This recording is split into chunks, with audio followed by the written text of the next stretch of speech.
एक गांव में रजनी नाम की एक औरत अकेली रहती थी। रजनी अपना घर चलाने के लिए लोगों की मालिश किया करती थी और गांव भर की औरतों को उसकी मालिश बड़ी पसंद थी। एक दिन वो गांव में ही रहने वाली बूढ़ी सविता के घर पहुंचती है।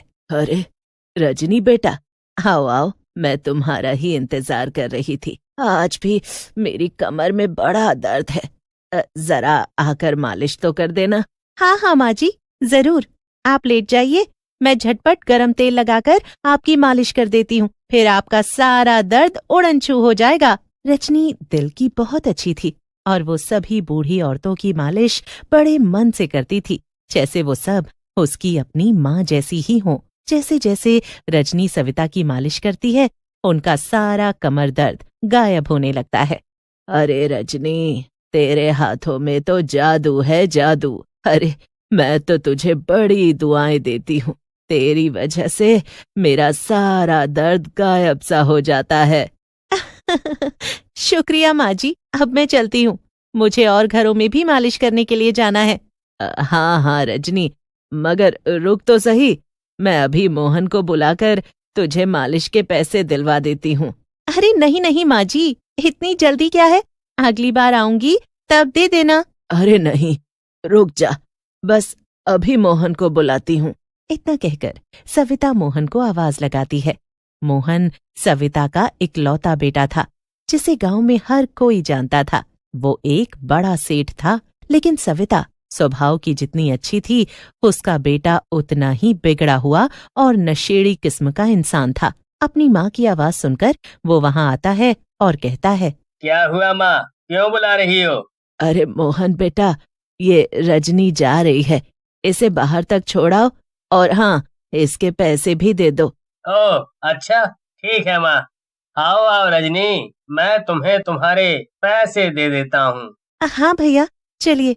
जैसे ही रजनी मोहन के साथ बाहर दरवाजे तक जाती है, मोहन उसका हाथ पकड़ लेता है। अरे रजनी, तुम मुझे भैया मत बोला करो।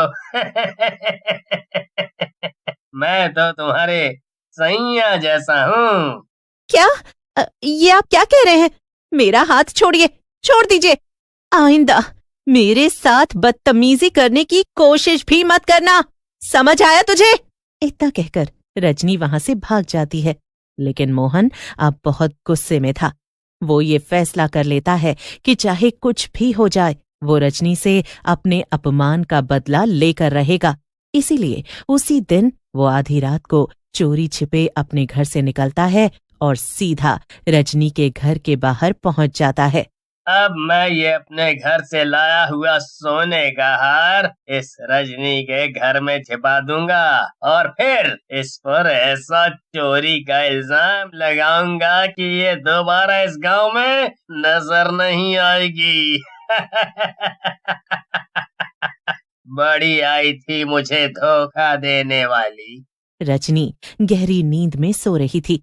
मौका पाते ही मोहन रजनी के घर में हार छिपा देता है और चुपचाप अपने घर चला जाता है। अगले दिन सुबह सुबह ही जब मोहन उठता है, तो उसे सविता के चिल्लाने की आवाज सुनाई देती है।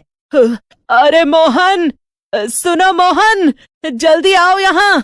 अरे मेरा सोने का हार कहीं मिल नहीं रहा, मुझे तो बड़ी बेचैनी हो रही है, कहीं चोरी तो नहीं हो गया? क्या चोरी? फिर तो ये जरूर उस रजनी का काम होगा। मुझे तो उस पर पहले से ही शक था।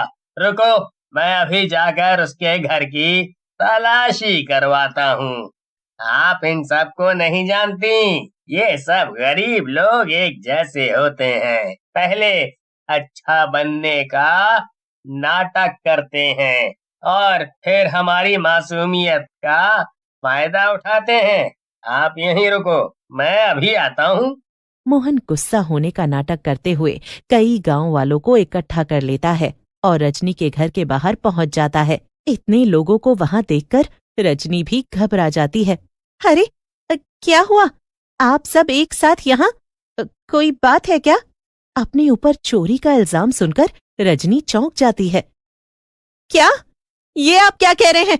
मैंने कोई चोरी नहीं की। मोहन रजनी को धक्का दे देता है और सभी गांव वालों के साथ उसके घर में घुस जाता है। रुक जाओ, तुम सब ऐसे कैसे मेरे घर में घुस रहे हो? मैंने कोई चोरी की ही नहीं। मुझ पर झूठा इल्जाम लगाया गया है। इतनी देर में मोहन गांव वालों के साथ घर की तलाशी लेकर बाहर आ जाता है और उसके हाथ में सोने का हार था। ये सब गरीब ऐसे ही होते हैं, चोर। मेरी भी कुछ दिन पहले पायल गुम गई थी, जरूर इसने चुरा कर बेच दी होगी। ये सब बातें सुनकर रजनी की तो हालत ही खराब हो जाती है। उसे समझ में नहीं आ रहा था कि वो क्या करे और कैसे सबको समझाए। सारे गांव वाले कुछ ही पल में उसके खिलाफ हो गए थे।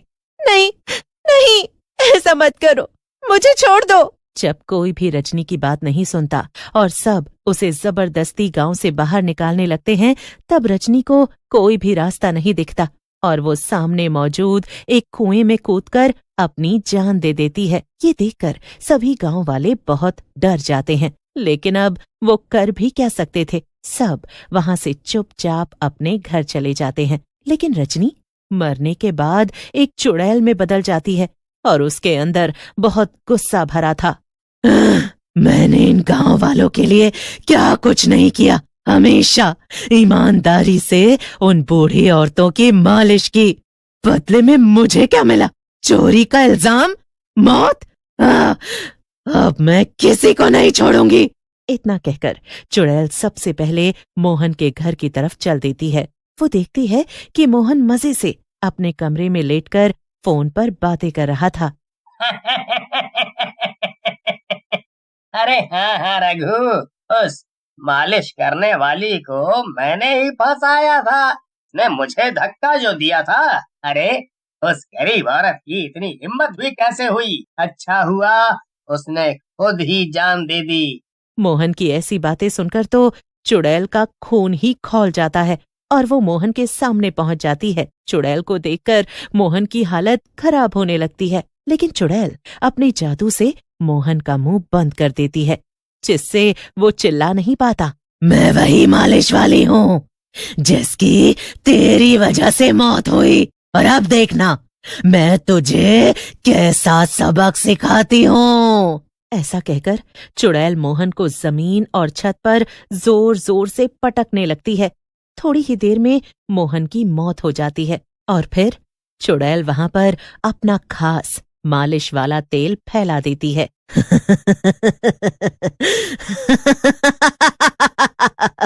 अब मेरे इस खास तेल की वजह से सुबह तक गांव वालों को ये पता चल जाएगा कि मैं वापस लौट आई हूँ।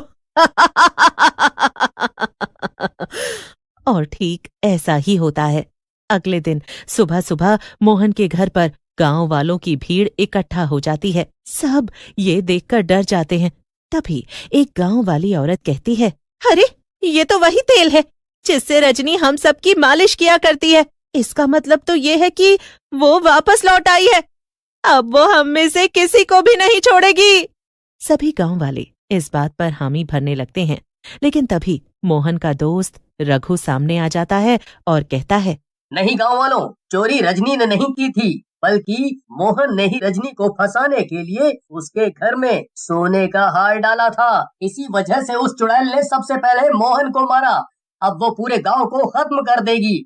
मैं तो अभी गांव छोड़कर जा रहा हूँ। रघु वहां से तुरंत भाग जाता है, लेकिन बाकी गांव वाले मजबूर थे। वो इतनी जल्दी अपना घर छोड़कर तो नहीं जा सकते थे। अगर हमें इस चुड़ैल से पीछा छुड़ाना है तो हमें कुछ करना पड़ेगा। मैंने सुना है कि मोमबत्तियां जलाने से भूत प्रेत अपने पास खींचे चले आते हैं। रजनी भी जल्द यहाँ आ जाएगी। और होता भी ठीक ऐसा ही है। मालिश करने वाली चुड़ैल रजनी सविता के सामने आकर खड़ी हो जाती है। चुड़ैल सविता को मारने के लिए आगे बढ़ती है, लेकिन तभी कुछ गांव वाले एक जादुई जाल फेंककर चुड़ैल को उसमें कैद कर लेते हैं। चुड़ैल उसके अंदर तड़पने लगती है। नहीं नहीं, मुझे तुम सबको खत्म करना है, छोड़ो मुझे। लेकिन कोई गांव वाला चुड़ैल की बात नहीं सुनता और सविता उन बाबा की मदद से ऐसी पूजा करती है जिससे चुड़ैल को मुक्ति मिल जाती है और वो हमेशा हमेशा के लिए गायब हो जाती है।